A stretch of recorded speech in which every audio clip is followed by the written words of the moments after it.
know it, but you feel your heart moving, and you'd like to join, then you can hum along together, and or just hold it together with your folded palms over your heart.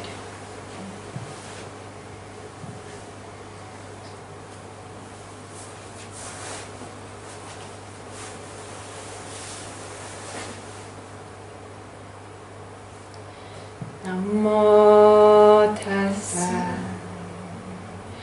bhagavato arahato samma sambuddhassa. Namo tassa bhagavato arahato samma sambuddhassa. Namo tassa bhagavato arahato samma sambuddhassa. Dhammang Sanghang Namasami.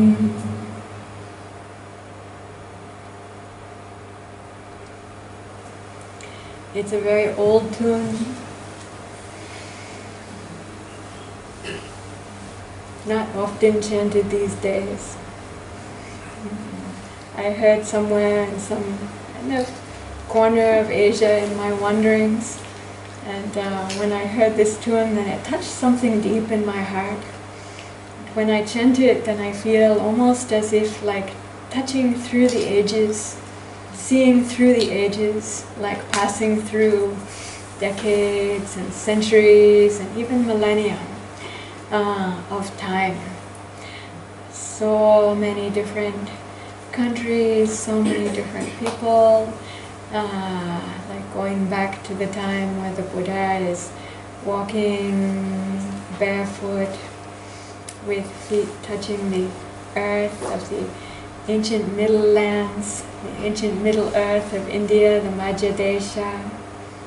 Means Majja is middle, Desha is land, earth.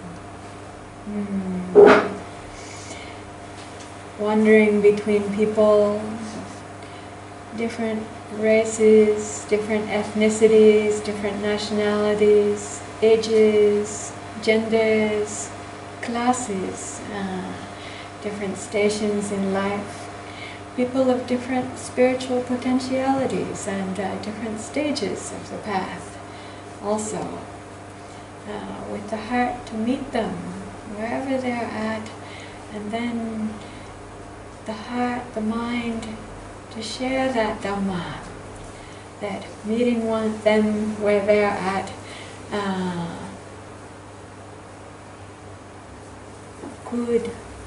could what?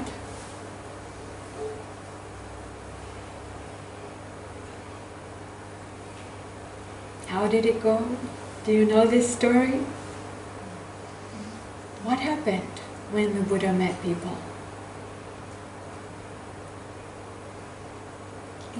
In all of the suttas. Good friend, I'm hearing Kalyanamitta. Yes, he did express about himself. He used the term being a Kalyanamitta, a spiritual friend, looking at others as a spiritual friend. For the qualities of spiritual friendship, like of low grade or medium grade or high grade. We think the Buddha was beyond pride, so without pride, spoke of himself as being a really high-grade spiritual friend. Yeah, and encouraging others to be likewise, to live likewise. But meeting different people in different situations, how did he meet them? And with what? With what did he engage? What was the paradigm? Do you know? Compassion. There are so many stories. In the suttas, each one So it starts out, Eome Sutang Ekang Samayang Bhagawa, and then you find out where and what situation with what people, and then you get an idea about those people. Many of them weren't Buddhist. Not all of them were faithful, although some had taken refuge, and some did have faith in the Buddha's teaching. Others came as skeptics, and yes, with heart of compassion, and more than compassion. What else? Wisdom. Wisdom also there, and with that compassion and that wisdom, seeing those people, then what happened? With that meeting of those people and the circumstances of their lives, whether they were young or old, male or female, or whatever gender, whatever ethnicity, whatever race, whatever class, meeting that awakened compassion and wisdom, then what happened? In each of the stories. We started teaching. Yeah. Started teaching, yes. Oh?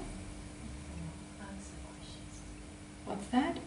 Or answering questions. Or answering questions, yes. Sometimes they had questions, they came open to all of the questions. So many questions.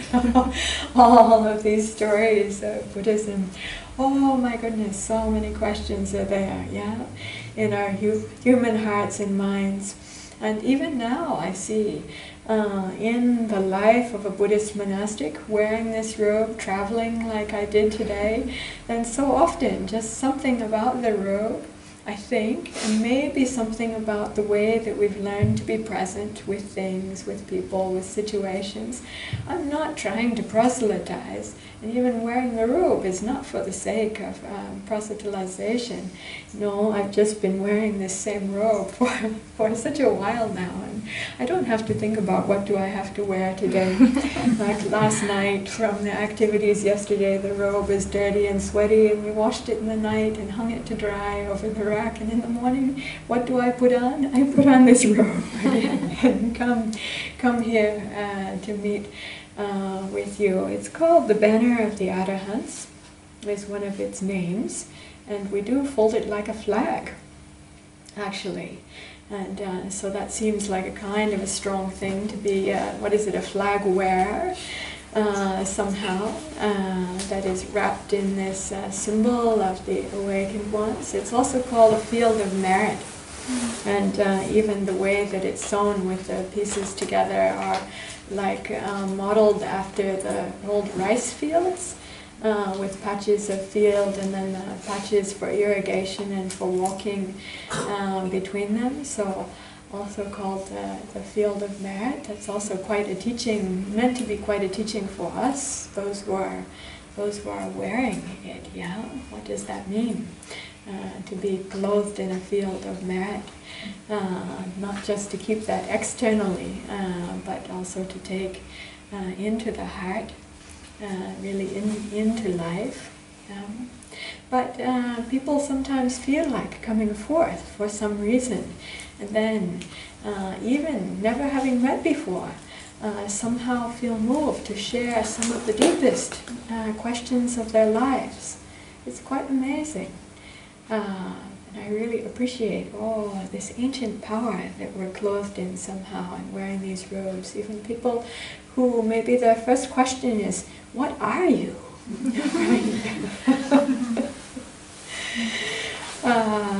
Or the things that I hear again and again that seem kind of funny and a little bit silly, like, do all Buddhists have to shave their heads? Or this kind of thing, yeah? And do they have female monks in Buddhism?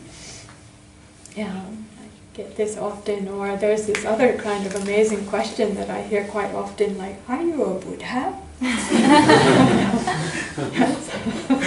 I really like that one. How do you think I should answer? We all have Buddha nature.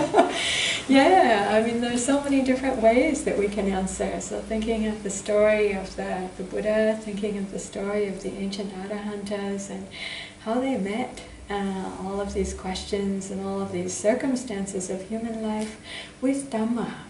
It's like the Dhamma that's been realized there in the heart, there in the life, or even those who weren't awakened ones yet. The Buddha recommended for them to humbly acknowledge that they're in training, that they're learners of the path, but that we should memorize at least one 4-line verse, and we can say, at least I can share this 4-line verse of words from the Buddha.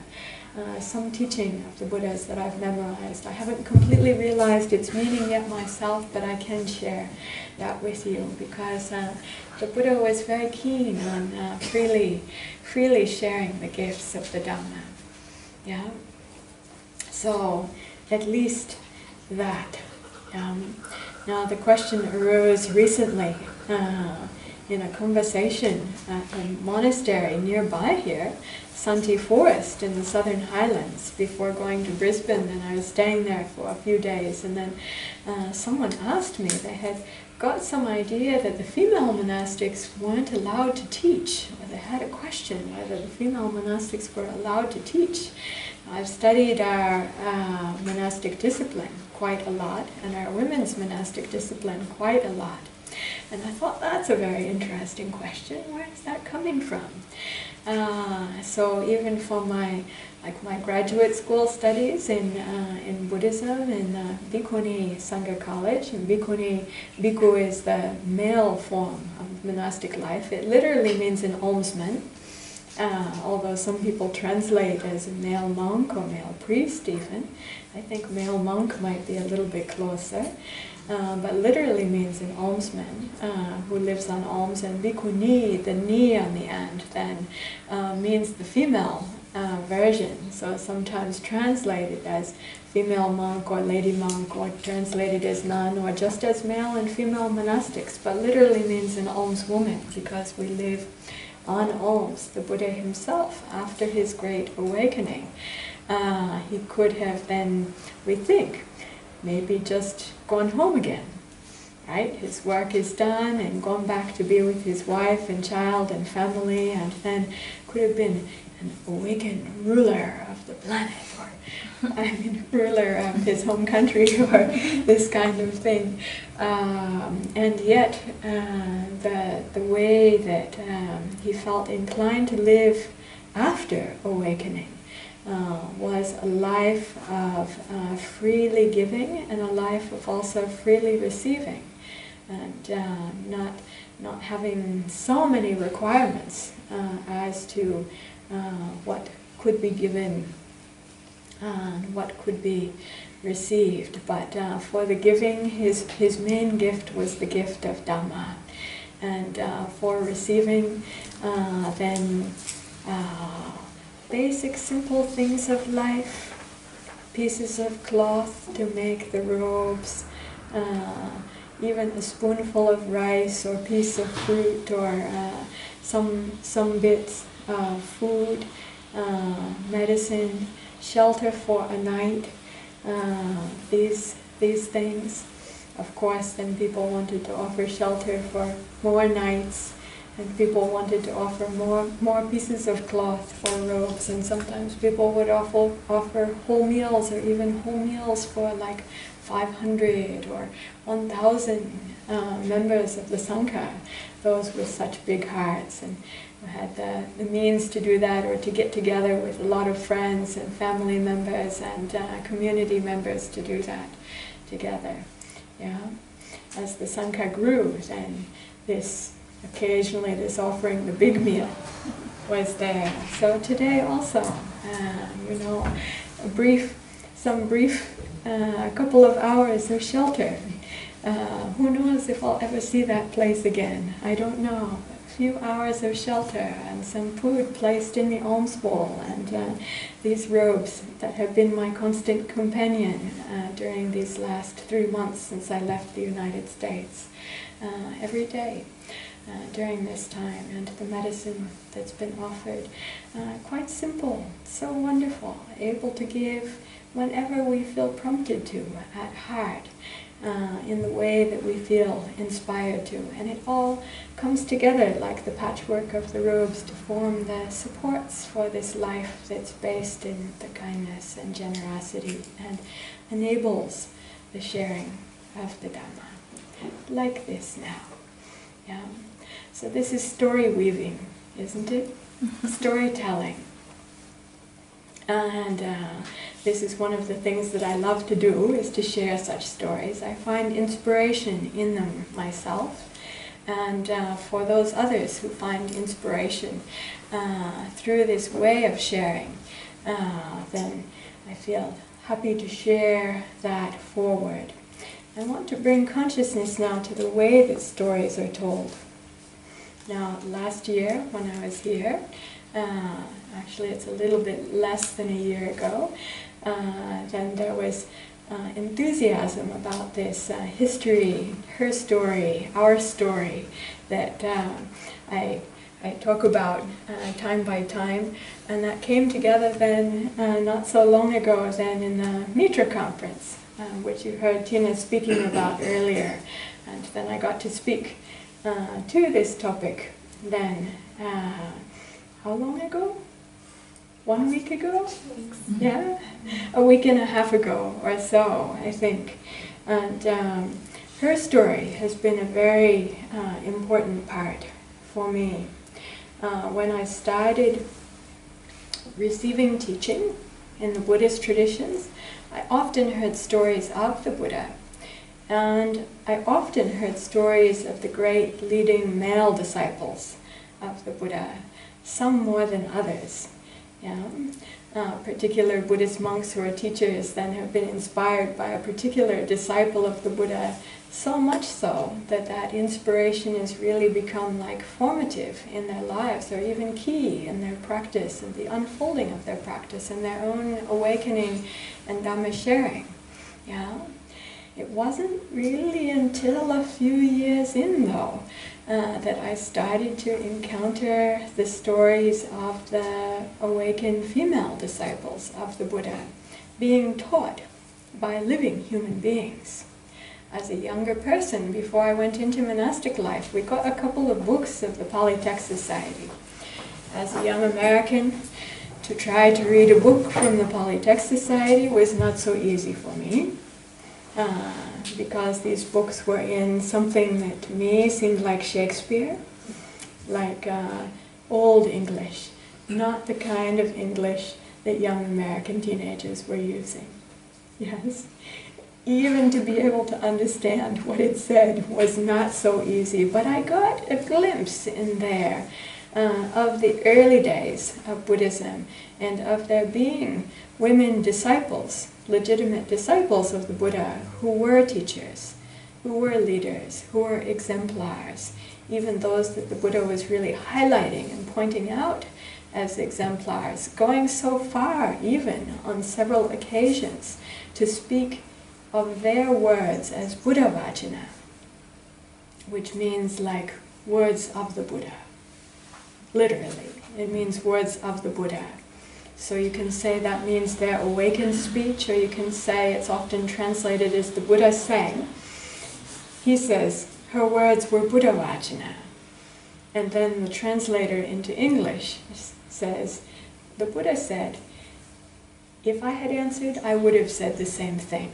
If you had asked me, I would have said the same thing. This is the way it gets translated sometimes. But literally, it's the seal, the Buddha's seal of approval on her teaching as his own. And the reason that we have that is because it was included in the canon of the early Buddhist teachings, in the Pali text canon. And in the canons as passed down, the early Buddhist teachings as passed down also in classical Buddhist Chinese or Han Chinese language, also in Tibetan language, also in Sanskrit language. In fact, in almost all of the early Buddhist languages that the Buddhist teaching was recorded in, we find these stories. We also find some stories that tell us that as Buddhism spread, sometimes those particular stories, the stories of those great leading women teachers in Buddhism, were not so well received. in particular cultures.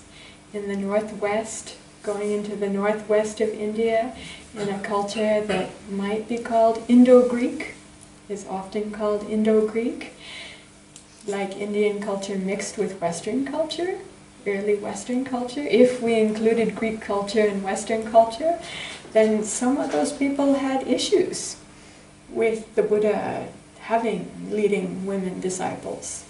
Like, not okay with that. Among the Buddha's two foremost leading women disciples, the traditions almost uniformly name Khema. Her name means peace. It's a synonym for nirvana, nibbana in Pali. Foremost in wisdom. Khema of great wisdom. And Upalawana. Her name is, Upalawana is a purple lotus. Yeah.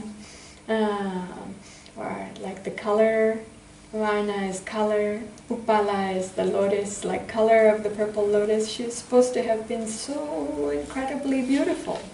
And purple color? We think, according to the old stories, actually, in the Pali text, we find the story that the Buddha was from earlier times. This is the backstory, the backstory. From times of previous Buddhas also deliberately were so happy to have leading disciples of different races and ethnicities. And then the Bodhisattva, this is according to some Pali text old backstories, and the backstories seem to have quite developed in popularity after the Buddha passed away. And so we've got quite a lot of them in this Theravada early Buddhist Pali text tradition. Then we see that the Buddha as a Bodhisattva earlier on, same previous Buddhas, was so impressed by seeing the Buddha with disciples, leading disciples around of different races, that inspiration and that wonderful impression in his heart then made him, in his aspiration to Buddhahood, wish also to be able to have such fine disciples like this, of different colors, like white and golden and black and so many different, like all the great races like this, yeah. And with the, according to the backstories, with the fruition of his merit then, and the fruition of their merit in practicing together, then it came to be like that.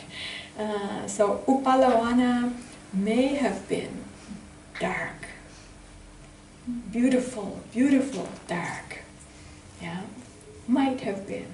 At least in Sri Lanka, the way this backstory is told, for Mahamoggallana, also one of the Buddha's leading male disciples, also foremost amongst the bhikkhus, the male monastics, foremost in spiritual power, also portrayed as blue color, which we think also means like with dark skin. Even Indian Saint Krishna, known by many people now, Krishna means black, but portrayed as blue for some reason.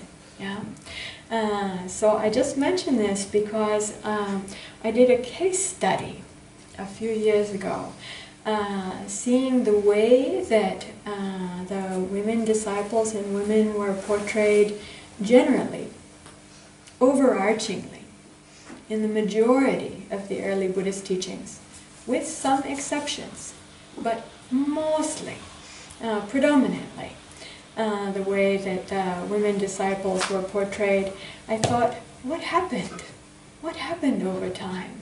In Theravada Buddhism, how did the situation change to become as it did in the way that I encountered it when I entered into monastic life 30 years ago, where there were 0 Theravada bhikkhunis, and the nuns that existed at that time did not even have the status of novices. Only legal lay status. We're talking 30 years ago now. And what else? Generally not considered to be suitable to be teachers or leaders, definitely not really, normally not leaders in Buddhism. And there was even this widespread idea that they would have to, like if they made a lot of merit by making many, many offerings, then when they died they could be reborn as men, and then be able to practice effectively the Buddha's teaching, go forth, ordain as bhikkhus, and then they can really have their practice go effectively, awaken, become arahantas, and turn the Dhamma wheel forward in the Buddha's dispensation, in the Buddha's sasana. Still, these ideas are there. They're not as completely prevalent as they were 30 years ago. I have to tell you. There may be those here who know about this, yeah? With the growth in knowledge of the early Buddhist teaching, and it's coming to be much more widely, publicly accessible to people, which we've experienced during that time, especially during the last 20 years, especially during the last 10 years. Now, this evening, every single one of you could go to suttacentral.net, S-U-T-T-A, central.net, and you could see the early Buddhist teaching for yourself in the Pali language and in English and in Sanskrit, and you could even see the parallels to those suttas in Chinese and so many different languages there, and you'd be able to just access it directly, immediately on your smartphone or whatever your favorite kind of device is, and it's so opened up. That knowledge has just become so liberated, even with the launching of the new Sutta Centrals, and freely available, good contemporary translations of the entire Sutta Pitaka, means the whole basket or the whole collection of the Buddha's Dhamma teachings is freely available. Yeah, and we're working for the Vinaya teachings of the monastic discipline to also become so open and well known, not only for the monastics, but accessible to whoever wants to know about that. Yeah? So this is an incredible opening that we're experiencing in modern times, the accessibility that we have to the teachings, and this is an important part of the shift. Another important part is the opening up of the meditation teachings. Last 30 years opened up enormously. Places like Metta Centre didn't exist so much around 30 years ago. Even now, how old is Metta Centre? 2.5 years old. 2.5 years old. Congratulations, yeah? And so many places have come up, I mean, even in the last 2.5 years, not to mention the last 5 and 10 years, and really around the world. And so also the practice has become so much more accessible to so many people. During this same time, we've seen the revival of the Theravada Bhikkhuni Sangha, means the community, one of the world's oldest intentional communities.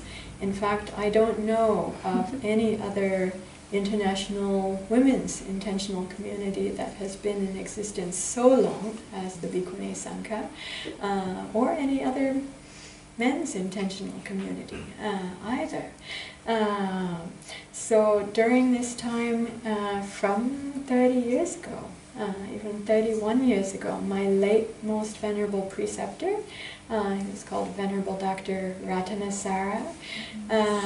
He passed away already a few years ago, but he started, as far as I know, he may be the first among the leading elder Theravada bhikkhus, male monastic teachers, to start giving that novice, going forth as a novice, seminary pabaja is what that is in Pali, to women in the Theravada traditions. And then a year later also supporting full ordination, full acceptance into the monastic community for women from 30 years ago. So during these last 3 decades of our contemporary history, or her story, even our story in Buddhism, we've seen this revival. Now for the Dhamma teachings, we might say for the three trainings in Buddhism of sila, morals and ethics, of samadhi, meditation, and panya, of wisdom. The Dhamma teachings are often associated with the wisdom. The meditation associated with the samadhi fold is the meditation fold. And for the sila fold, for the monastics, having full access to the monastic discipline, having full access to the complete way of training that was established in early Buddhism, that's what's really opened up for women in monastic life. But there's been a revival during this time for men as well. There were a significant number of traditions where the monasticism was lost in Buddhism, where we're seeing a revival. A lot of the traditions in Buddhism in the past century were really experienced very grave hardship and decimation, even for the Bhikkhu Sangha, the men's monastic community, due to politics, due to war, decimated. Yeah. Thailand might be one exception, but it's not even completely an exception, because we know the Ayutthaya period, then with the change in rulers, according to the history, and we could say her story also. The records say that there were male and female monastics before that, but with the change of dynasty, with the change of rulers, then those who came into power, I'll try to think of what is the appropriate word, discontinued the former monastic communities and refounded a new male-only monastic community with the leaders who were loyal to the new reign, the new dynasty. So founded and supported by that new dynasty. And the reason that's given for that is to have a fresh new start that's really good.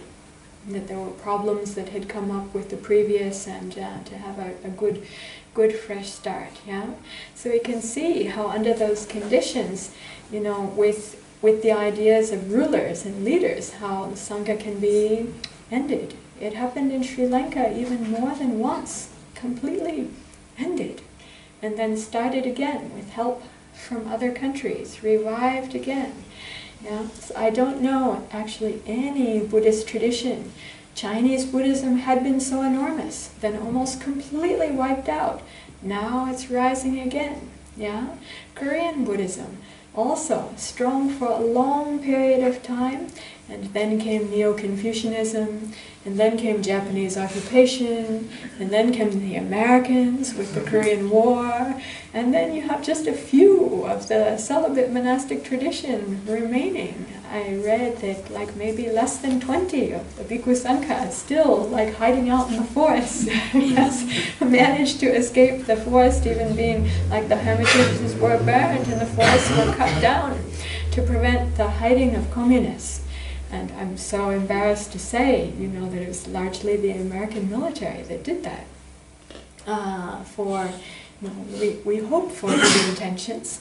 Very little of the Sangha remaining, but then rising like a phoenix from the ashes again, with Dhamma and Vinaya still existing, and the Sangha still existing in other parts of the world. My grandmaster, the late Most Venerable Ja Un Sanim. Ja means compassion, Un means cloud. His name was Compassionate Cloud. Is one of the 20 who survived through that, but then actually went to Sri Lanka, went to Burma, went to Thailand, and came back and then served as a preceptor for so many bhikkhus and also for so many bhikkhunis.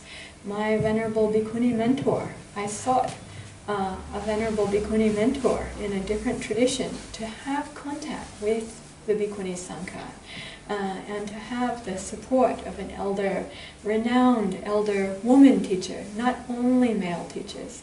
I so appreciate, I've had the good fortune to encounter some of the greatest of the male teachers of Theravada Buddhism in this life, and to receive teaching and to receive meditation instruction and training from them.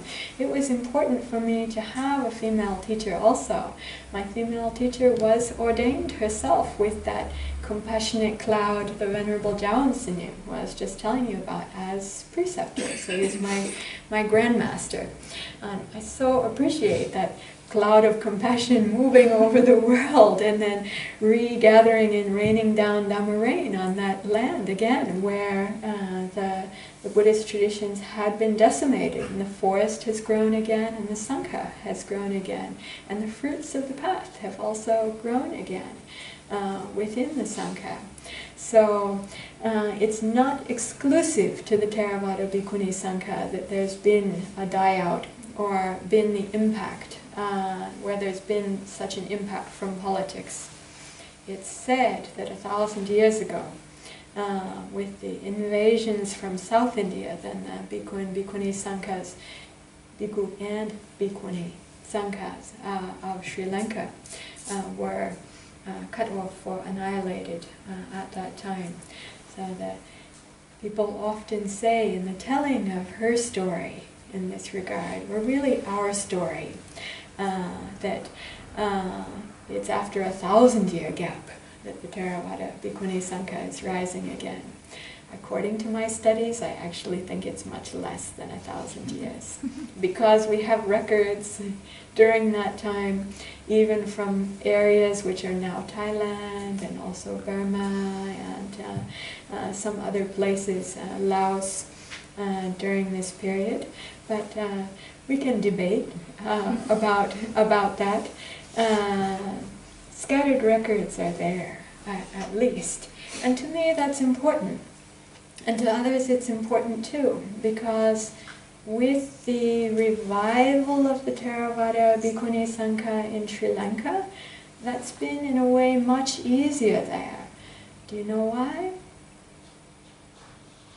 It's because there's a sense of connection to the history of having had a Bhikkhuni Sangha, or to her story of this ancient women's monastic tradition being their own story.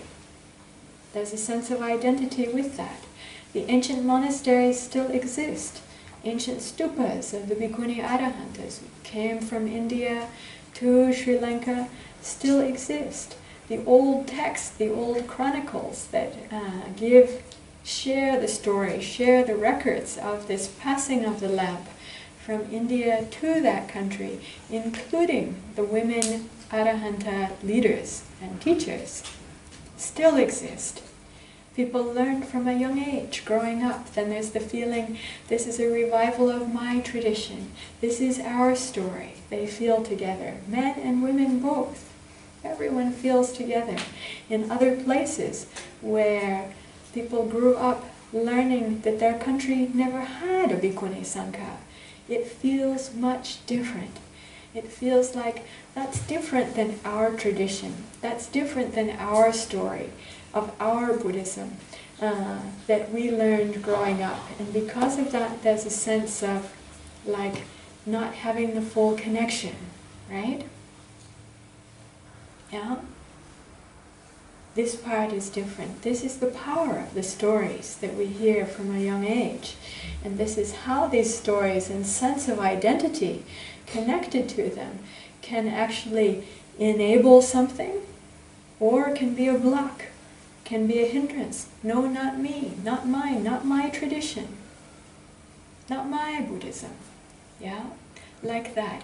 Even though we all accept that our Buddhism is the one that traces back to the historical Buddha living 2,600 plus years ago in India. And there is no debate about whether the Buddha himself did have such female disciples, did have such awakened women in his Sangha, did commend even and somehow like appoint such female leadership in his monastic community. That part is not really so much debated, even if those stories may not so much be told. I mentioned a week and a half ago for the Mitra Conference, a woman came to our monastery, came to our monastic community, aspiring to monastic life. She had been to a center of teaching, listened to Dhamma talks by leading male monastics, was inspired. Retreats were offered. She went for retreats, 1 retreat, 2 retreats, 3 retreats. She saw the possibilities that there were for her in this path of practice. She saw the changes happening for herself. She thought, this is good, this is excellent, this is what I want to do with my life. I want to just plunge in and give my whole life to the Dhamma. I felt like that at a particular point too. I still do. It is good, including with all of the hindrances and obstacles. She heard teachings from male monastics in Asia, attended those retreats, got that benefit, and then found on the internet. She was searching women's ordination, and she found us somehow, and came to us. And then one evening, listening to a talk that I was sharing, this was the first time, after at least 5 years of active study and practice of Buddhism, that she heard that part of the story. Do you know what part? Which part? She needs to be reborn as a man. No, that she needed to be reborn as a man? No, I didn't tell her that. I would say to her what the Buddha said. Do you know what the Buddha said about that? The Buddha said that he liked to teach with analogies, and I'll just use the same kind of language that these lovely translators have used in the text. So speaking about even a small amount of down. Now the word that's used in Pali, we could translate it as something else.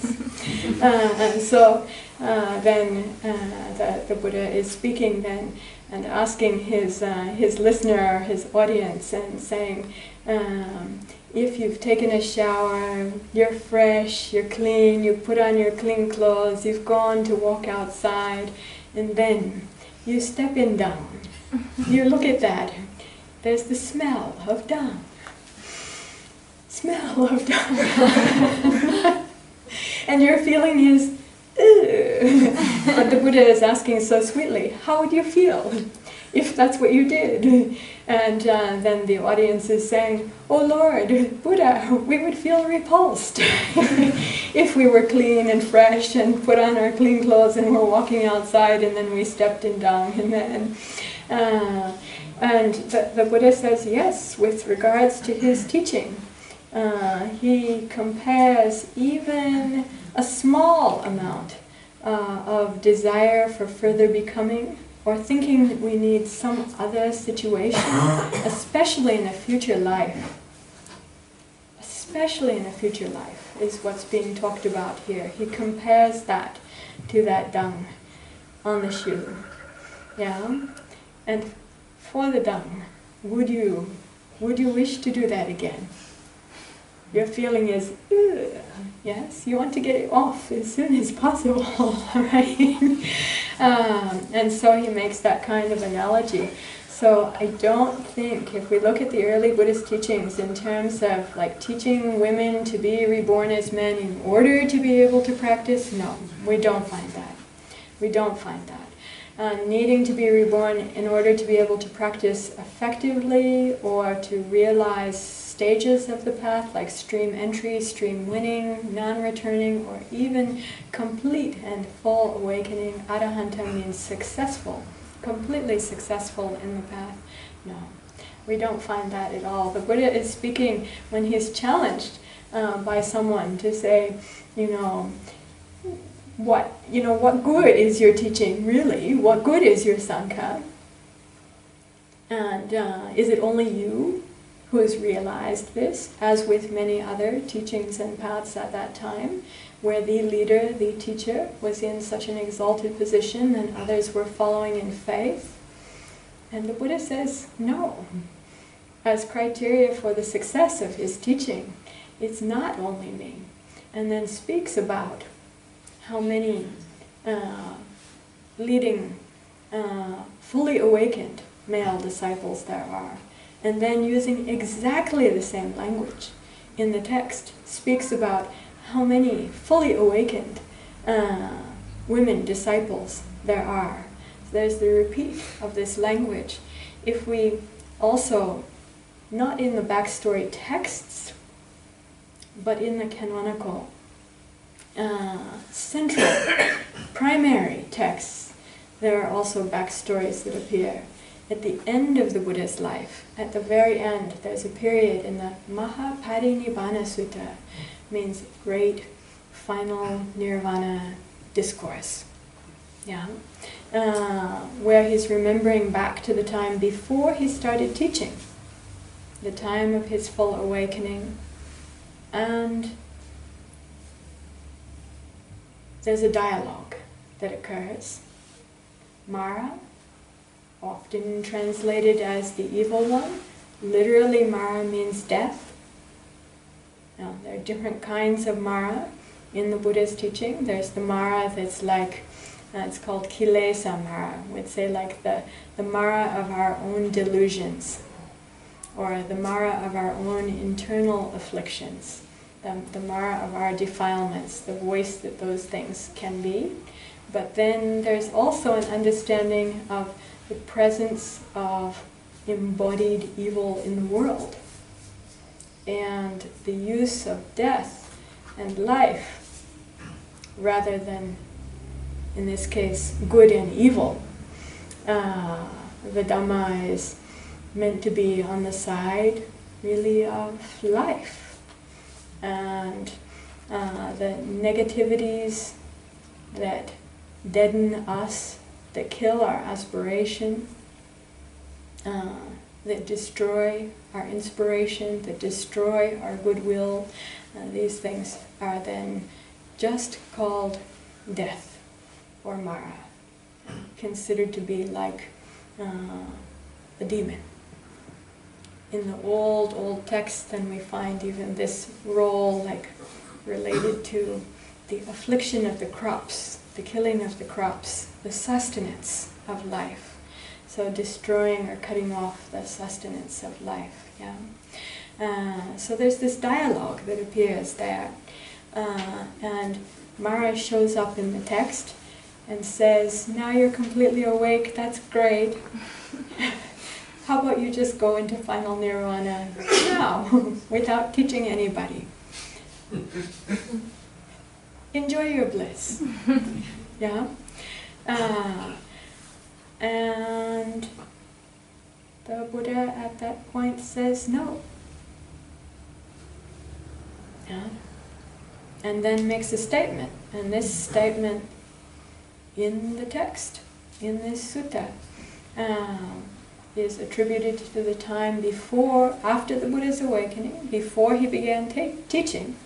And he says that he's not going to pass into final nirvana until he has disciples who are deeply experienced in and awakened to, also able to share, able to communicate the teaching to others.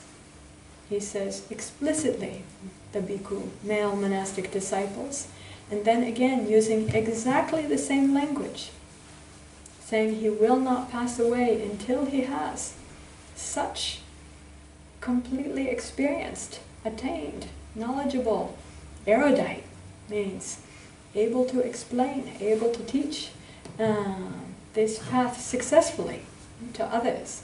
He won't pass away until he has such bhikkhuni disciples. Then also upasikas. This means laymen, laywomen as well. All four groups. In fact, the exact same language is used for each one of these groups. He's making a determination, making a vow that he's not going to pass away until there are such. So he's saying right then and there, in fact, that he's not going to give his inheritance to just one other teacher who will then pass down the lineage. But there has to be at least 4, right? But he's speaking in plural, so we think there has to be at least 8. But in fact, even much earlier on, he is saying he has like 500 at least within each of these categories, expressing what he himself considered to be his success in teaching. So one of the criteria for being such a disciple that I didn't mention is not only to have experience in the path for oneself and to be able to effectively share it with others, but also if wrong views arise, if false views arise, to be able to counter them, to be able to effectively speak to them, not just to let those wrong views persist and continue. And what's wrong with wrong views in the Buddha's teaching? What's the problem with wrong views? They're debilitating. They give the wrong idea.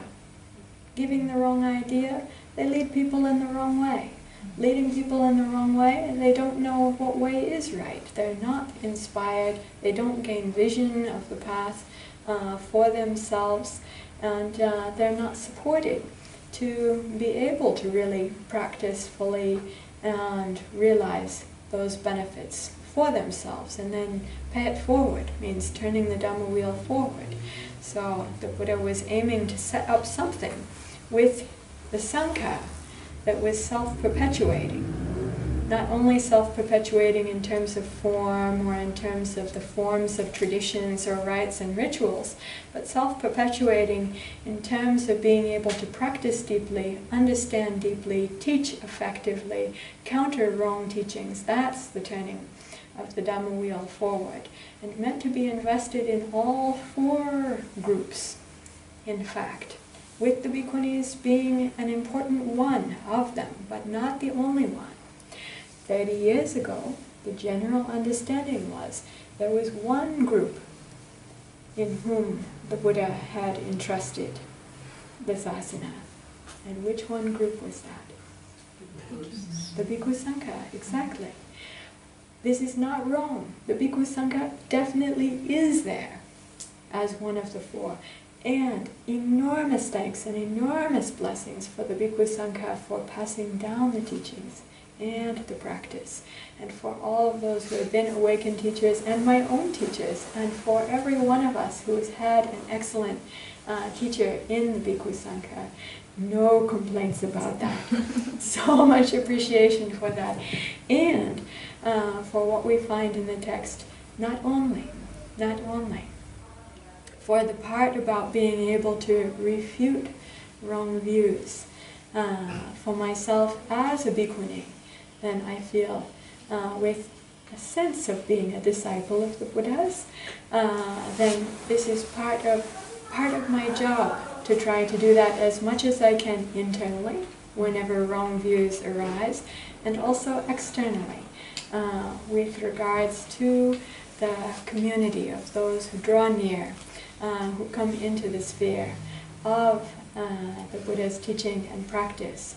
But now I want to challenge you for number 3 and number 4 of these 4. You might find yourself identifying with the upasaka or upasika folds that are there, and remember that same language is used there with regards to the upasakas, the male non-monastic disciples, and upasikas, the female non-monastic disciples as well. So think about the story that you've received. Have you felt like that's really a possibility for yourself? Legitimately, to be like a full heir of the Buddhas in this kind of way? Have you felt challenged to practice so well, to understand so well? Do you feel a sense of responsibility? You might say, no, I'm just my humble...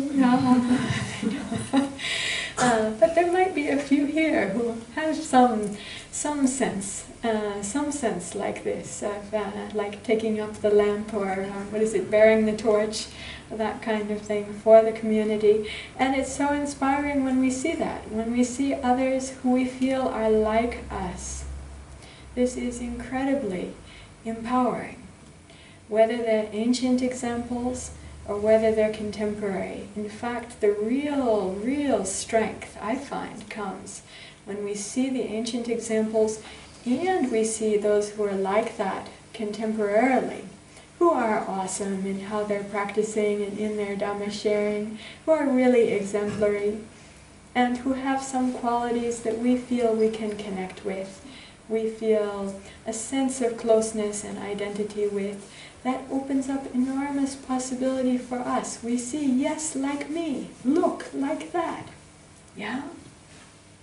In ancient times as well as now, this thing still works, I would say, the same way for us. Contemporary science may speak of it in different ways.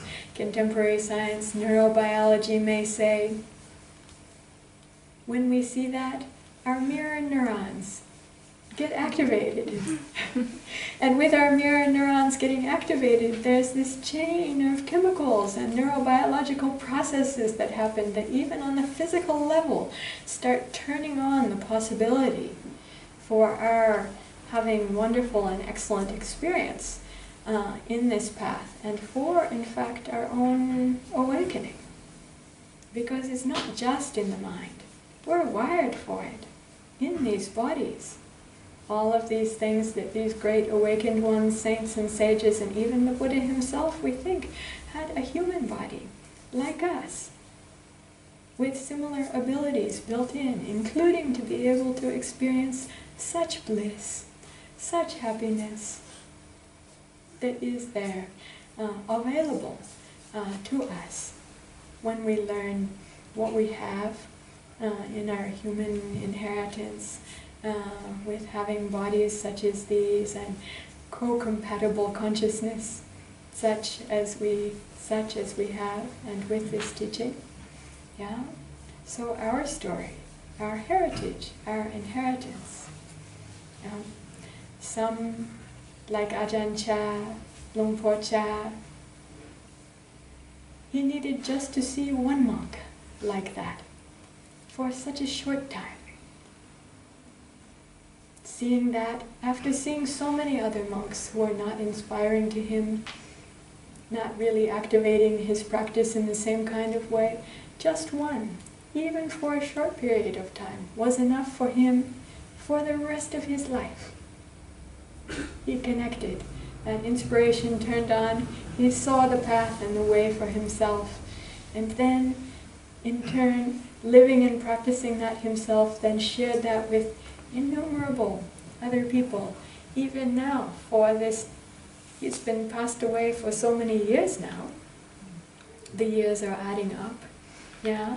And the number of those who are coming to celebrate his anniversary keeps increasing as that teaching is spreading out and spreading out and spreading out in ripples and waves around the world, and others are catching that inspiration. Just one example of many examples, yeah? How important it is to us that we tell these stories and that we can see the living examples for ourselves. Yeah? Both. So important. There's a deep connection between them in terms also of our sense of heritage, of legitimacy, of rightness. The courage that we have in ourselves, feeling that connection with the Buddha in what we're doing now, so powerful and important. With the Dhamma, with the heritage of the Sangha, through this long period of time, up until today, up until this time. I heard in Brisbane even, with the Australians' love for certification, then for the teachers, including non-monastic teachers who are there, really also wanting to know the lineage, and who was your teacher, and who did you study with, and who gave their blessings to you to teach like this. The sense of lineage and connectivity, going back to the Buddha, so important to us in contemporary culture and time now. Yeah? So I'd like to take a little bit of a pause here, and then for those who are here this evening, and also for those who attended the Mitra Conference a week and a half ago, because I recognize quite a number of familiar faces, some who are deeply involved with the Mitra Conference. If you had any question from my talk at that time, or you have any question or something, some insight, something you would like to share now, I'd like to give time and opportunity for that. I'm going to shift a little bit, and you're welcome to too. Does anyone have any questions? There, one at the back. In a big loud voice, just... Ayya, so what did you tell the ladies who came to ordain Ashoka? Oh, so what did I tell the lady who came to ordain at our monastery? Well, the thing that I was saying that brought the whole subject up is I was telling stories of the ancient women disciples of the Buddha. For our women's monastic community in Northern California, it's more than 10 years old now, we took a determination to celebrate 3 days of the year that are significantly important for our Bhikkhuni Sangha as Bhikkhunis.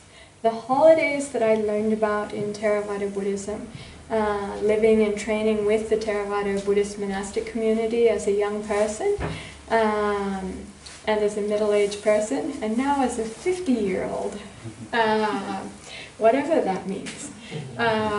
So the holidays that we received and then lived with, almost none of them included the ancient bhikkhunis.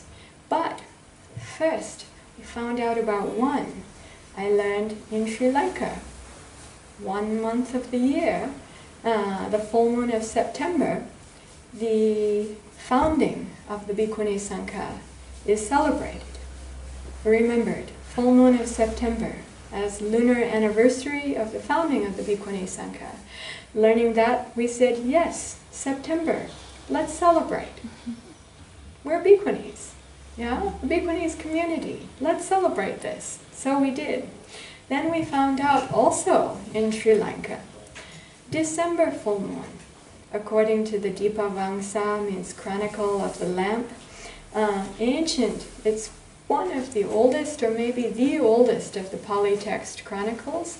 According to that text, then Sankamita Teri, daughter of the Emperor Ashoka, also fully awakened woman, sailed from India with a sapling of the Bodhi tree under which the Buddha was awakened, and arrived in Sri Lanka on the December full moon. Kind of stormy time to be out in the ocean.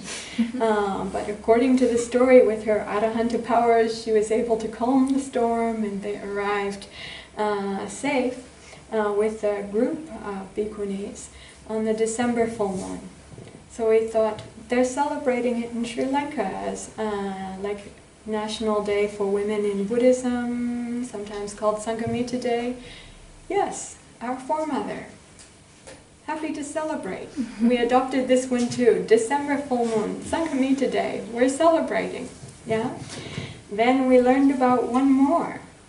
This one I have to thank Bhante Sujato for. So, in the Pali text, then we find the story of the Buddha's foster mom.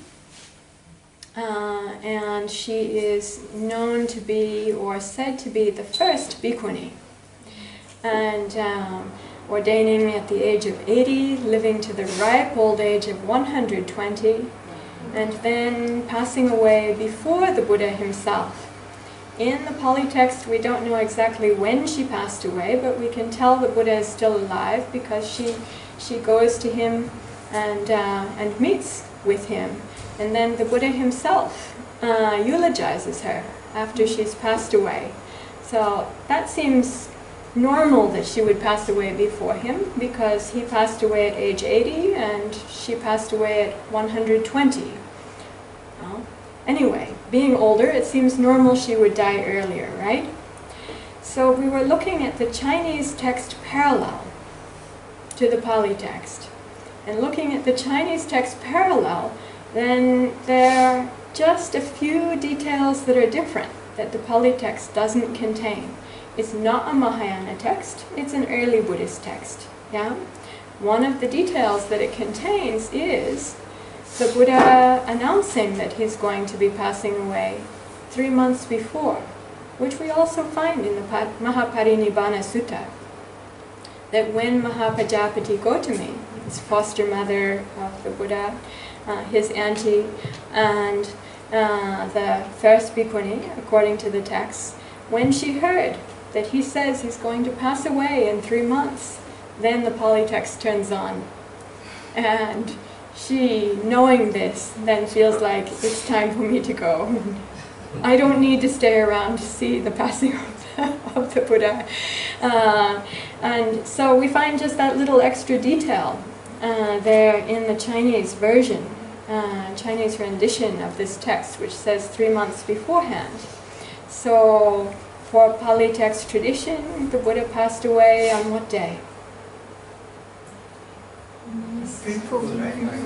Full moon of May, right. Awakened on the full moon of May, born on the full moon of May, Mahaparinirvana, final nirvana, final great passing on the full moon of May. 3 months beforehand would be what?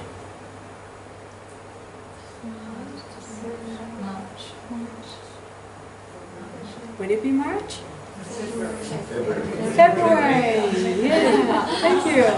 So, full moon of February, we celebrate. Yeah, exactly. Well, the Lunar New Year is actually the new moon of February, I think. So 2 weeks apart from the full moon. So full moon of February in, like in Thai Buddhism, Magha Puja, Sangha Day, normally.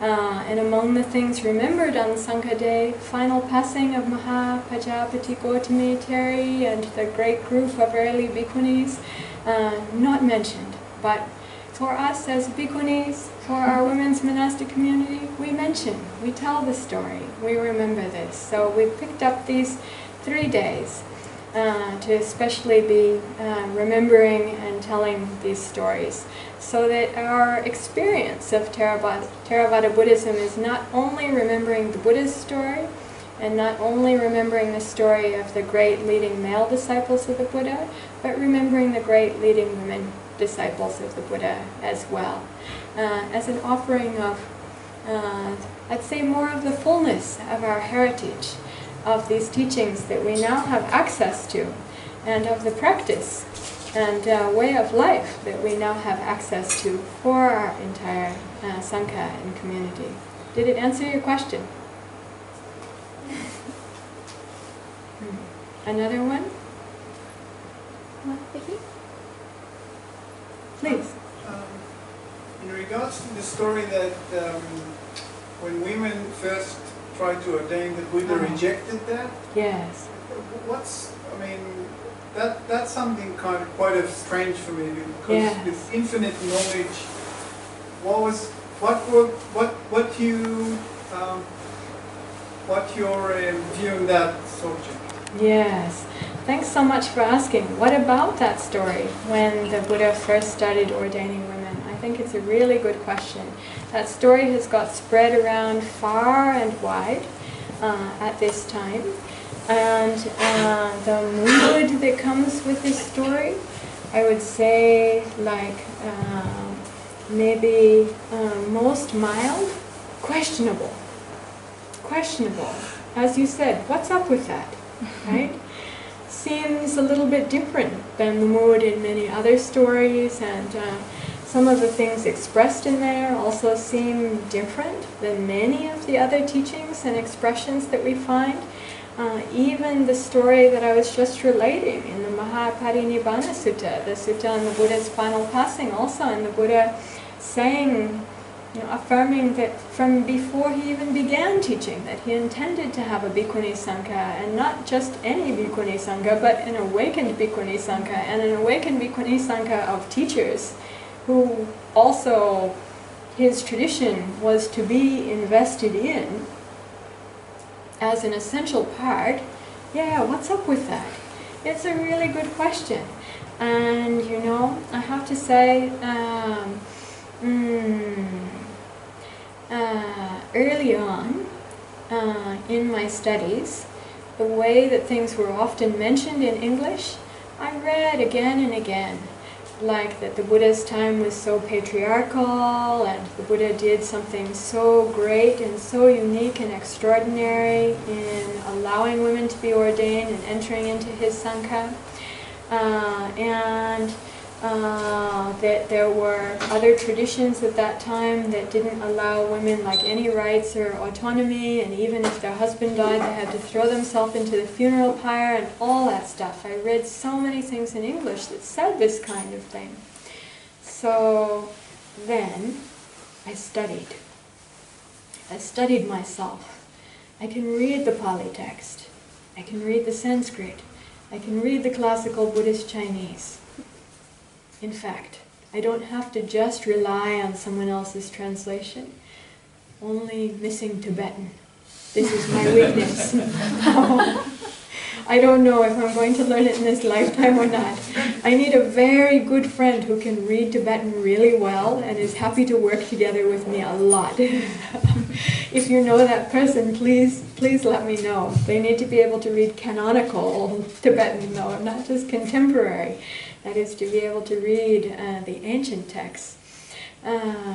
So studying, I found this whole thing about the widow burning much later than the Buddha's lifetime.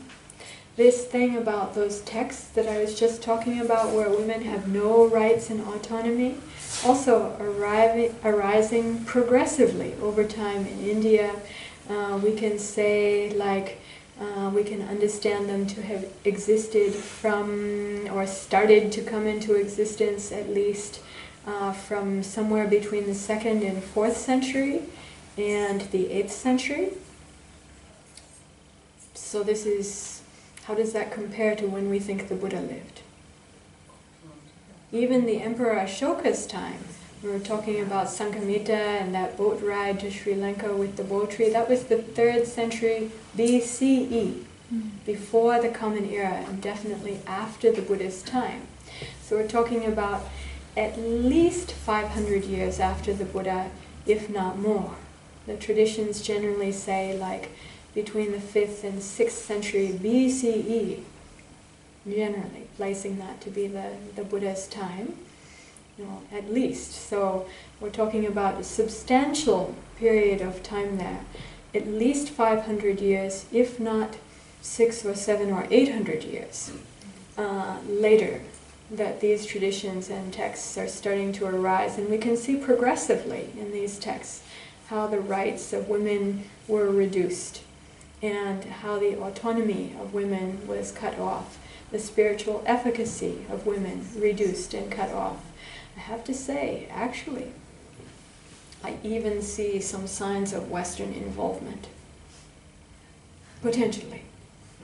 Very different than my thought, because living in the United States much these days, then I live in a culture where sometimes there's self-righteousness, and then there are judgments about Asian traditions like being so backwards with regards to gender and these things, and we're so modern, we're so contemporary, we're doing so great as Westerners, and I have to say, well, I don't think we're doing so great with everything, as might be obvious with the United States right now.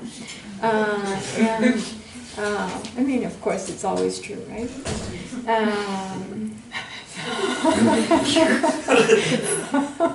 But even long ago, then, there's this story of Alexander, like coming into India, and then there's the connection between Alexander and the family that Emperor Ashoka was a part of, like the Emperor Ashoka's grandfather is the one who made that connection, and Alexander was really into sharing philosophy and having philosophical discussions, and then you end up with so many Alexanders in the area that Alexandrias.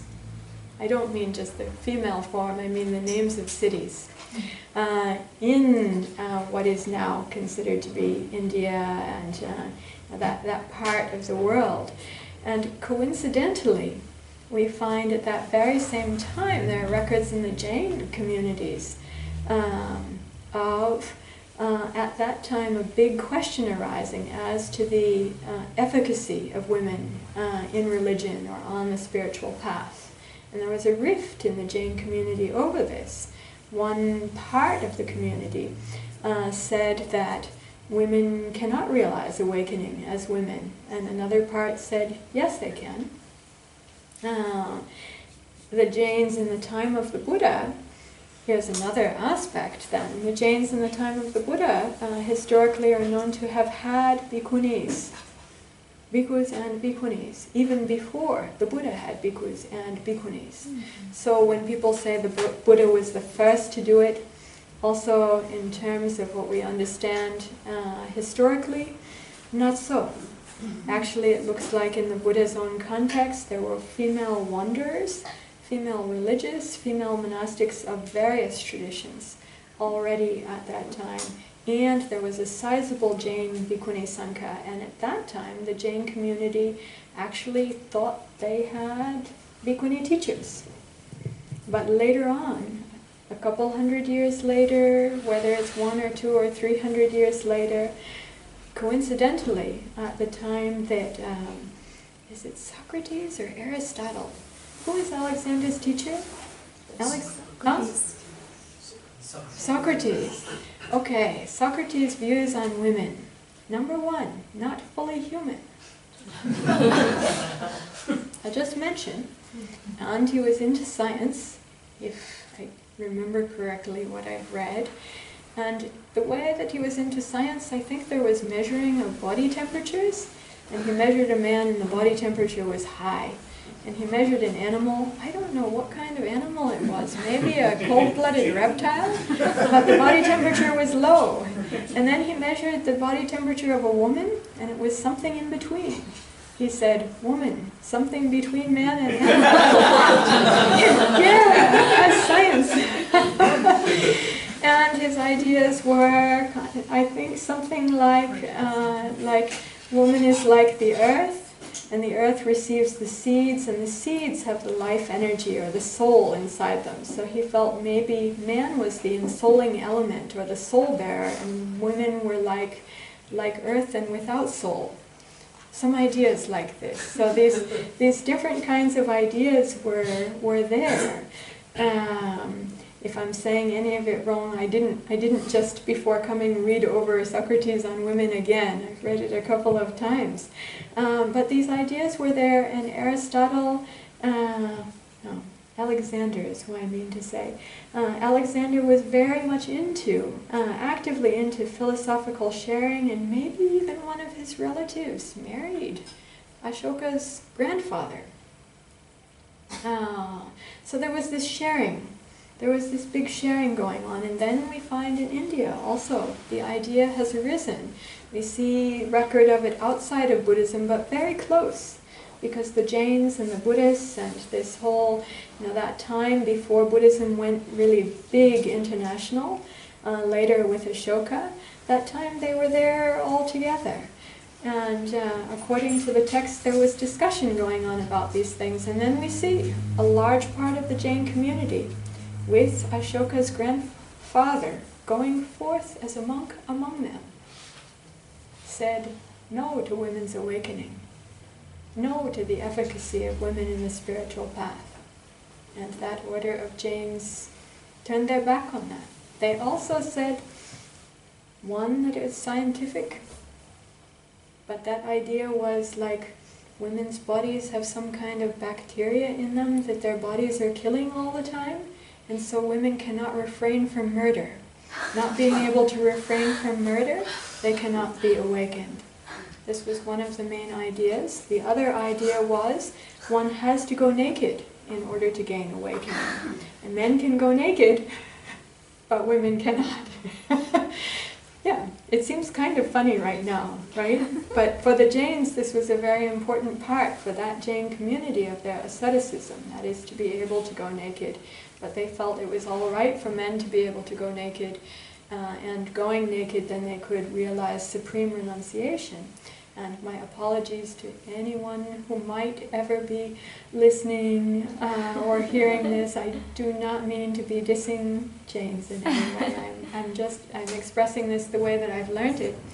But still, there are the Jains who are called sky-clad and believe that this is a very important part of their renunciation, to have 0 possessions for their renunciation and then for their awakening. They thought women can't do it, so women cannot practice the supreme asceticism and cannot be awakened. That was the logic. Yeah. So we know later on, with Shokan patronage of the Buddhist Sangha, that there were lots of members of other religious traditions that came into the Buddhist communities. I'm just mentioning this as a theory. It's just things that happened around the same time, and you know, all the old Buddhist texts say then there was a big move to try to take out elements, teachings that weren't an original part of Buddhism, to try to remove them from the teaching and from the Sangha at that time. And I think we can guess what some of them might be, except for some of them may have actually continued, may have even spread and grown over time. And when we find those texts that arose later that disallowed, also in Hinduism, earlier on, I don't mean now, but earlier on, in the Dharma Shastras, in Brahmanism, the efficacy, religious efficacy of women and autonomy of women. I think that the Buddhists may have been kind of hard put by those conditions and those laws. Yeah? And blessings on the Buddhists who continue to adapt, and who adapted in years past to different times and different cultures, such that the Dhamma has been able to be passed down. I really appreciate that. And I think it's very important to clearly understand that has meant compromises over time.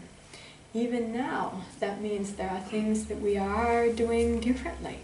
Even if we look at how we are gathered here, we might see there are some things that we might be doing differently as compared to ages past, with our contemporary technologies and our contemporary customs and culture, that we might find accessible and acceptable without question, because there's so much part of our contemporary culture. Yeah? And like us, I imagine so too, there may have been those in past, and yet even now in Buddhism, there are those voices that raise the question about the secular spread of mindfulness, for example. But, what about?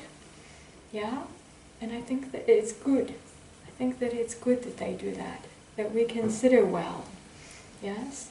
And for the adaptations that were made, I don't mean what the Buddha himself established, because for so many of these things that I mentioned, I don't see them happening in the Buddha's lifetime.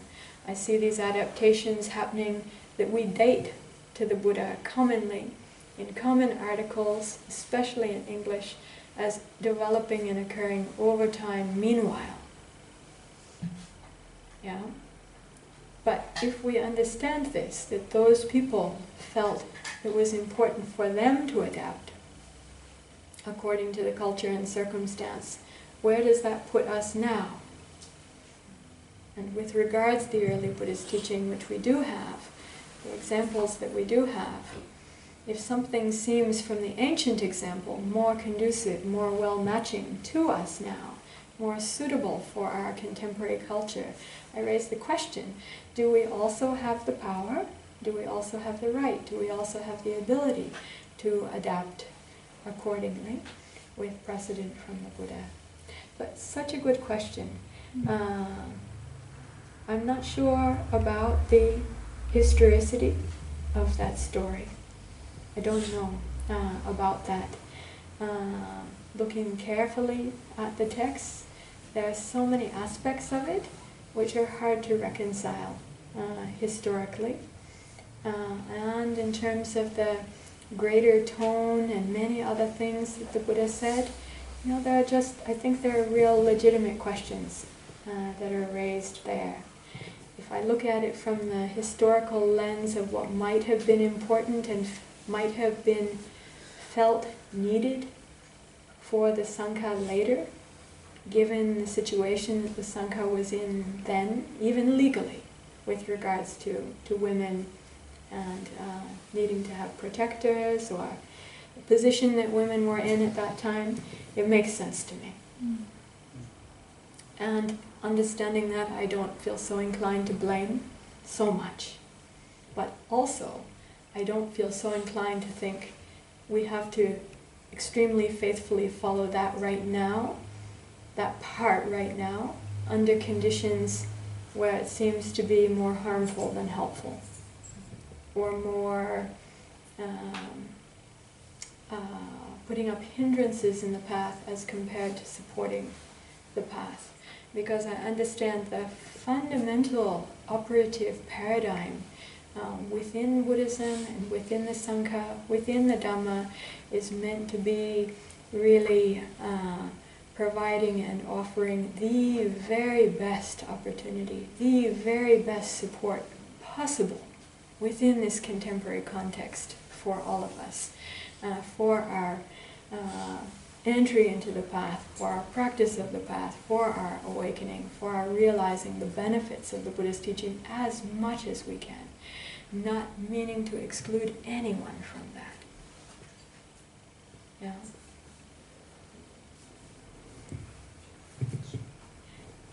Does anyone else have a question? Yes, please. What do you think are the unique contributions of the Bhikkhuni over the history of Buddhism? The unique contributions of the Bhikkhunis over the history of Buddhism. Oh, just the normal things.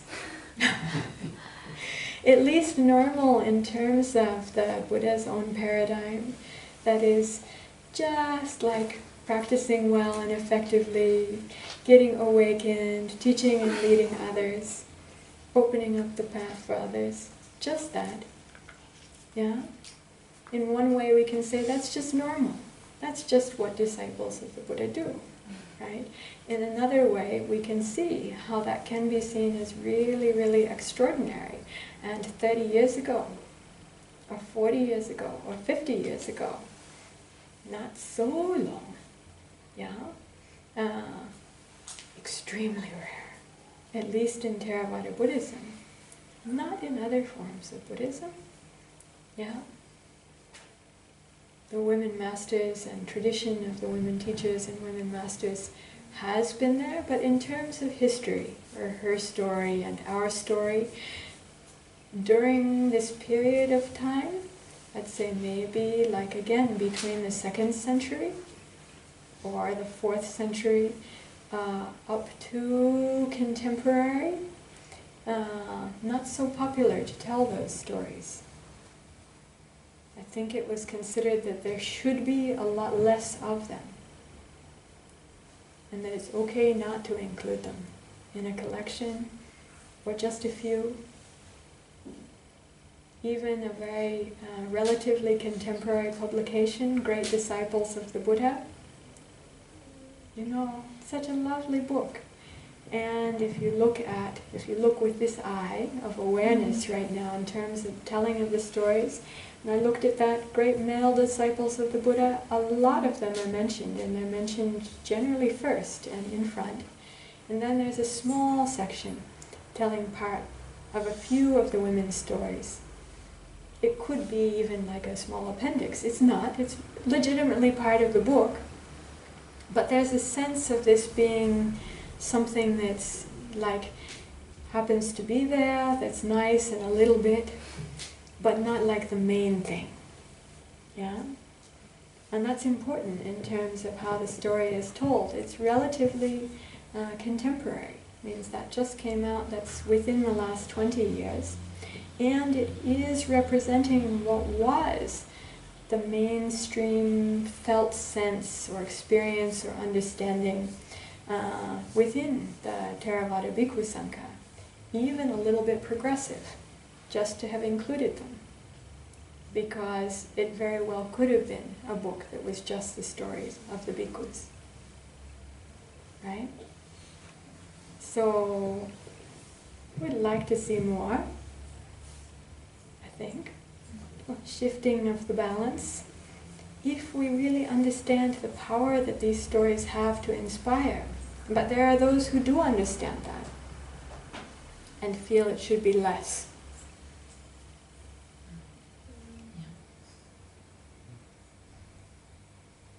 Because they know the stories are inspiring and they're powerful.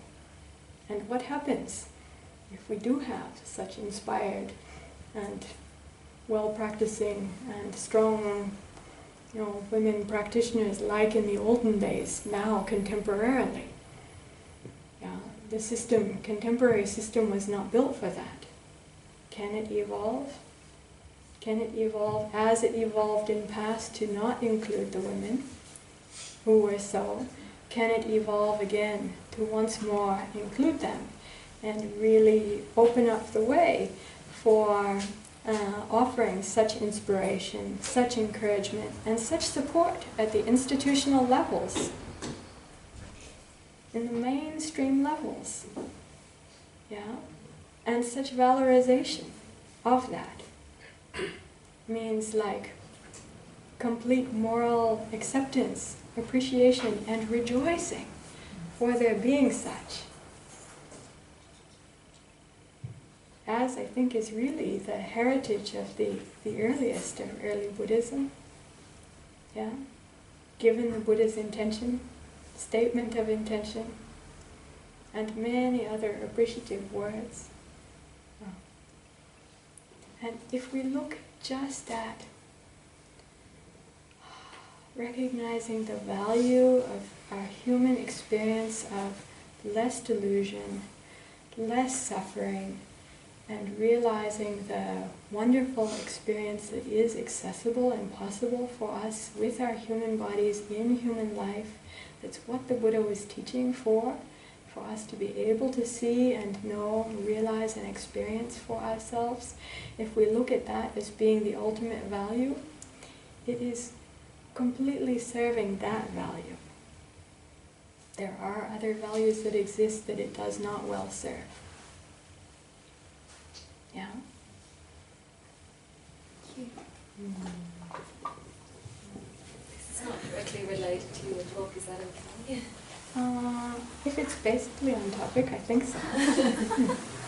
Well, it's funny, like a lot of people at the Mitra Youth Conference are not so youth anymore, getting a bit older, or the organisers, and I'm just wondering about insights on dealing with the aging of your body, and as we get older, life becomes more complex, and how we can continue to be inspired and apply the Dhamma as we have to deal with these things. I don't know. It concerns me. I think I like to answer your question by way of giving another answer to the previous question. So if we look overall at the Buddhist texts, one of the places where we find such excellent teachings with regards to aging and insights arising with regards to aging is in the text related to the bhikkhunis. So we can say, yeah, that's because that's a woman's issue, right? Guys don't experience aging. They don't have any problem with it. Only women suffer over aging. And yet, is that really true? No. This is the thing. Sometimes people say, and even argue for the revival of the Theravada Bhikkhuni Sangha and the value of the Bhikkhuni Sangha because of the value that that is for women. I see that these ancient texts, and sharing them more, knowing them more, these teachings like this are good for everybody. I've heard the other side of it, the text from the bhikkhus, and how those teachings are really non-gendered, and they're really meant to be good for us all, and just take the gender out of your mind, and it's just Dhamma, right? Yeah? And it's true. And yet, there is the power when we see for women. There's the power in having the woman exemplar in terms of being able to identify with and receive that teaching. And still, too, that teaching is ultimately genderless. It just speaks to our human experience. And if we find the teaching that is so helpful to this coming from the voice of a bhikkhuni, does that mean that it cannot benefit men? It's good for all of us. Really, it is our story, isn't it? Yeah. And in terms of enabling human beings, and if we're talking about half the population to have less ignorance, if we were talking about half the population, really, I don't mean that we are, but if we're talking about half the population to have less ignorance, more happiness, more peace, more freedom, more joy, does that benefit only women? Of course not. Of course not. It's good for all of us. Yeah? We know also, when, as women, we know, when our menfolk are less ignorant, more peaceful, more happy, more wise, does it benefit only men? Of course not. It benefits all of us. So this is very important to see in terms of the his story, her story, and our story part. Really, we're living in this world together, and these things that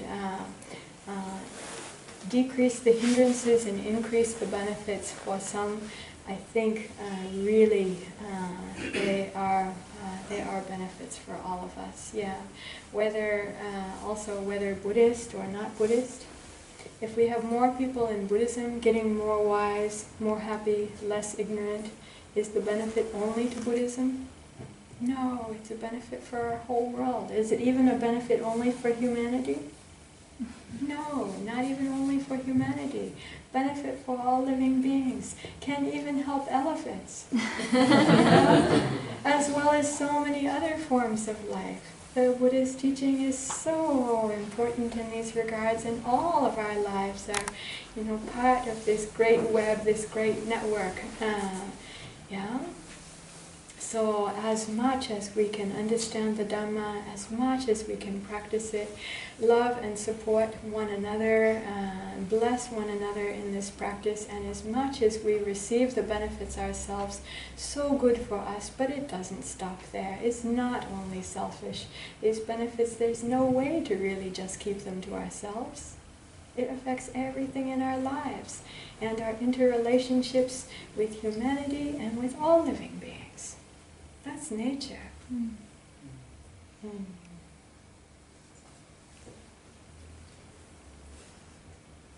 So good teachings are there. If you look under bhikkhuni and aging, or Teri means the bhikkhuni or woman elder, Theri. The Teras are the male elders, the Teris, the female elders. If you looked under Theri and aging, there's some pretty fantastic and challenging teaching there. It is not shallow teaching, it's deep, deep teaching. And the people involved are waking up through seeing this. I loved it in the stories in the Teri Gata, the verses. Gata are verses. Teri are the women elders, and the Teri Gata. The way that the awakened, some of the awakened women there are speaking about aging, so empowering, so fantastic. I would really love to share this teaching around much more widely, because on the other hand, I know for so many women, and men as well, this thing about the changing of the body, feeling unattractive, feeling like no longer having value in human life, feeling worthless, so much sadness, sorrow, pain, despair, grief coming from this. It's massive. If we were to take all of that grief that exists even contemporarily in one day in humanity and put it in a big pile, it would be such a heap of massive dumb or it may be, yeah? It's so enormous. So I'd say take a look at some of those teachings, because that sense of strength that's there in her awakening, seeing the things as they are and coming out of all of those complexes and delusions, And really, I'd say, like, knowing the worth and the value in herself, in being awake, being so clear, so confident, so grounded in that. Such a good thing, yeah, and it can help to awaken that sense in ourselves. And yes, it is genderless. There's a question, Justin. This might be the last one. So, thank you for you were saying that the lay Sangha, the Upasikas are also inheritors of the Buddhist teachings. Yes. And I just wanted to say that in my experience in Buddhism, I sometimes receive the idea that lay people don't have the ability to hear the teachings or realise them to the fullest extent, or to convey them to other people to the fullest extent. Yes. And my sense was that the Buddha would help individuals become enlightened, but that the lay people didn't carry those teachings forward. So you just gave me a different idea about that, and I thank you. Could you say a little bit more?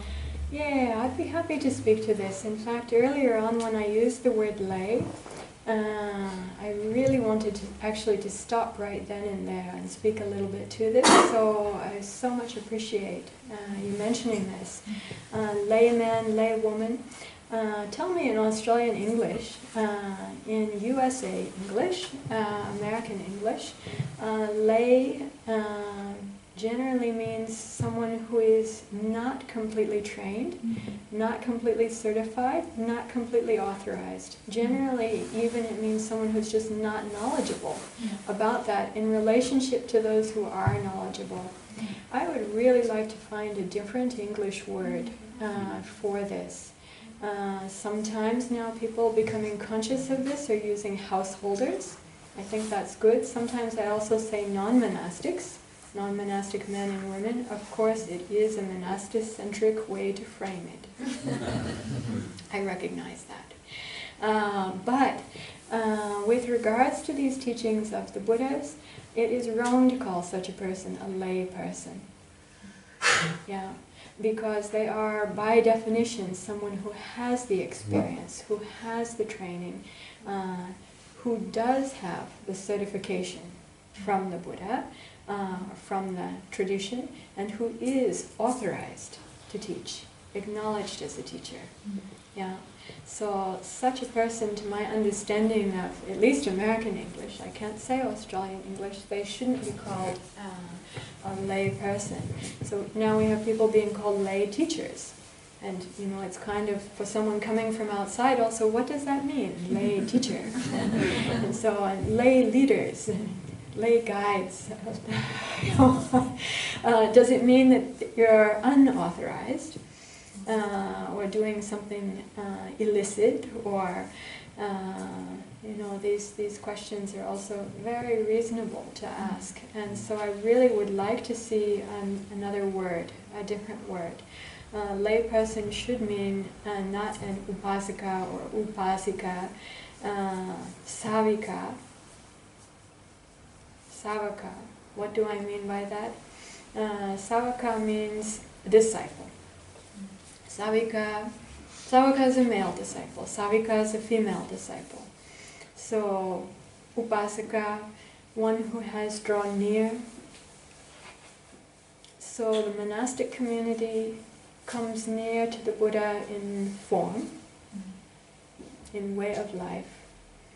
Using who has drawn near with regards to people who are not monastics means at heart with regards to the teaching, with regards to the practice. They are close, they are near, in this regard. Yeah. So means at heart in terms of practice, in terms of teaching, but not living in the same form. Yeah. So that part is different, but it doesn't mean that one is a lay person, the other is not. Yeah. And we have to say, with much appreciation to the monastic community and the great opportunity that it offers, you know, there was no rule made that said that people have to be like arahantas before they enter monastic life, or that they have to even be at least stream enters before they enter monastic life. They can be a completely deluded ordinary person and enter into monastic life. Even we find these words in the Pali text for monastics being used at times. Putujana means just an ordinary, foolish, ordinary, ignorant person. Yes? And even sometimes in Vinaya, this is the beauty of studying the Vinaya, then the Buddha is speaking because they've just behaved so badly, and the Buddha is speaking, foolish man, is my, excuse me for saying, but most common. Yeah? 60% of the precepts. Yeah? And this is speaking to monastics. Yeah? Of course, it doesn't mean that all the monastics are foolish or all the monastics are ordinary people. And in the Western context these days, for those who have gone into monastic life sincerely, with sincere hearts, many have experienced some kind of insight or some kind of transformation. In the Asian context, there's still many, especially men, going into monastic life for various reasons. Because their family wishes them to, because a relative passed away, to gain status and stature, to have support when the family is poor, to gain education. All of these things are there and practiced. And there are those who enter because they love the Dhamma and because they feel so inspired to practice in the way of the Buddha, and because they just want to dedicate their life to the teaching and to the practice, or because they've had a realization. All of that is there too.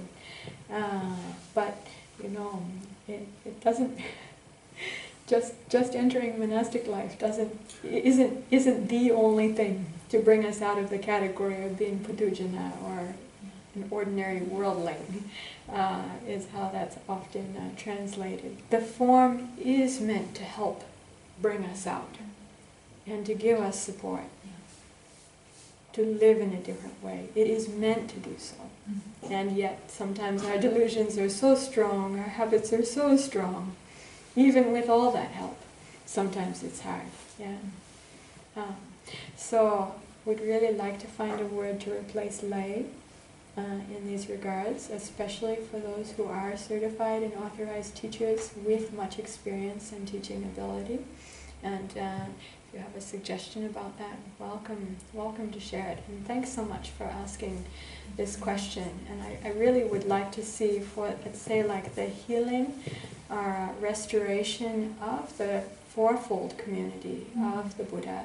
I feel like the Bhikkhuni Sangha is very important, and not only the Bhikkhuni Sangha, but the understanding of the full inheritance of each fold of the community, also the righteousness of the position of those who are householder teachers, non-monastic teachers.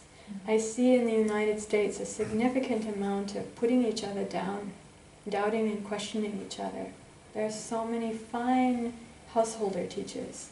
Some of them say, the monastic community is a dinosaur, it has no place in the contemporary world, it's just like a parasite, it's just this, old thing that's just dragging Buddhism down like a ball and chain, or that kind of stuff. And, yikes, oh dear, no place in the contemporary world, all of that, yeah. And then, hello, here I am, dinosaur. I feel it has value, I've experienced it myself, and we have, just for our little Dhammadharani community alone, normally about 50 to 100 women applicants per year.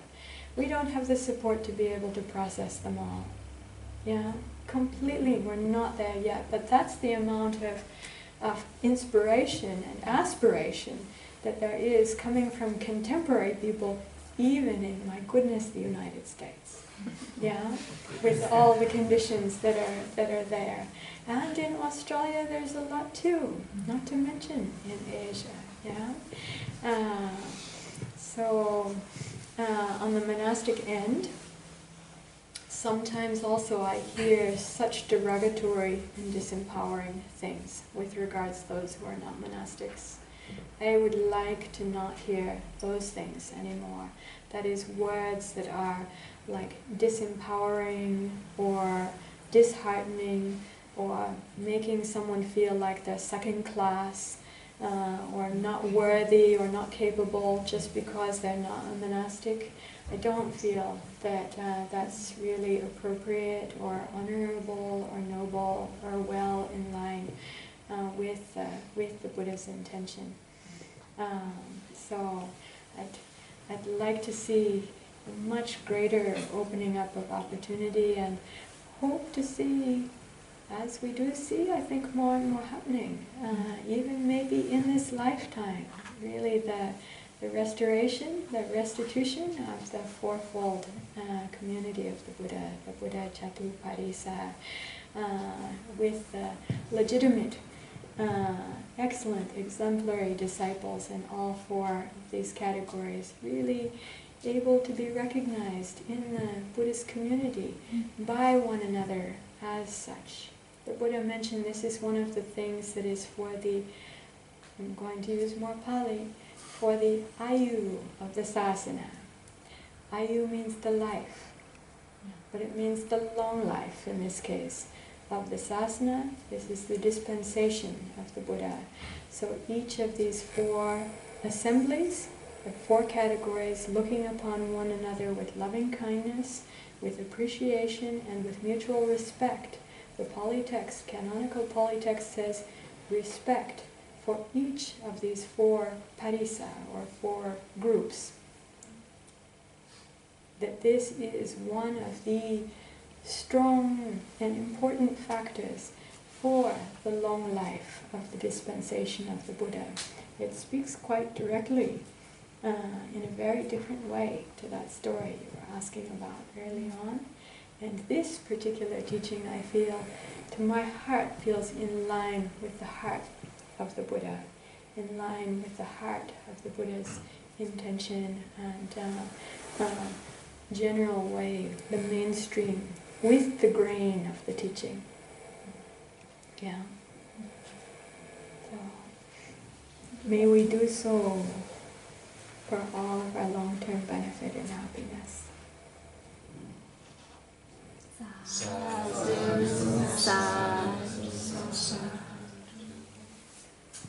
Thanks so much for the good questions. Thank you, Venerable.